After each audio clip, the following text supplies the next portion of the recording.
मैनू तो हॉट लगती है। अरे तू ये कौन बसिक पढ़ुचु? चल चल केक काटवा, चल चल चल। नहीं मैं काटबी, तू जा। मु कौन पाई केक काटबी? कौन पाई केक काटबी माने? अरे काली न्यू ईयर 12टा बजबा को 10 मिनिट बाकी अच्छी। आउ तू कौच कौन पाई केक काटबी? चल चल चल केक काट। देख एक तो मो गोटे हिंदू आउ मु पुणी गोटे ओडिशार झील। काली तो आमर असल नूतन वर्ष नुहे ना, आमर असल नूतन वर्ष होची तो बैशाख मास प्रथम दिन। आमर एप्रिल 1 तारिख उत्कल दिवस एत सुंदर भाव पालन कर जाए। आउ हिंदू बोली आम कोटी कोटी मारी दिया भी जाऊँगी जो जानते।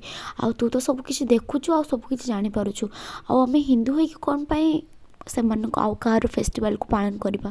तू थोड़ा भाविकी देख मु जहाँ कहूँ कौन ठीक ना। मु मानुची छोट बेले आम ग्रीटिंग्स दौले हैप्पी न्यू ईयर सब समस्त विश करूँ कहीं मैं छोट बेले जहाँ देखी आसुली सब से ही करूँ।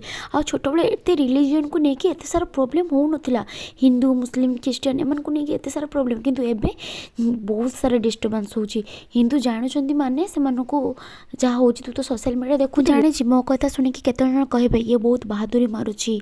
समस्ते न्यू ईयर पालन करछंती या ये बेसी देखे होची इंग्लिश रे कथा कहूँ इंग्लिश पढ़ुची। अरे हाँ मु बाध्य इंग्लिश पढ़े कहीं ना इंग्लिश न पढ़ले आम चोटी बाहर को जीवा आमर बिजनेस करवा से सब किसी भी मूल्य नहीं कहीं जी इंग्लिश कही पारुनी तार एठी कौन मूल्य ना इंडिया रे।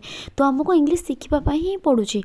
मु पालन करी मु आउ कहार फेस्टिवल कौन पालन करने जी। किंतु हाँ तू तो यही कथा थे भाव जदि कौटी शुणुंट जे आम हिंदू बांग्लादेश हो कि पाकिस्तान हो ताले आमको मारी दिया जाउची डायरेक्ट। किंतु आम इंडिया रे तो एमती की करूना ना कि हिंदू मान भी तो एमती की करूना ना। मु पालन करी भाई तो जब पालन कर तू जा तो केक काटू जा।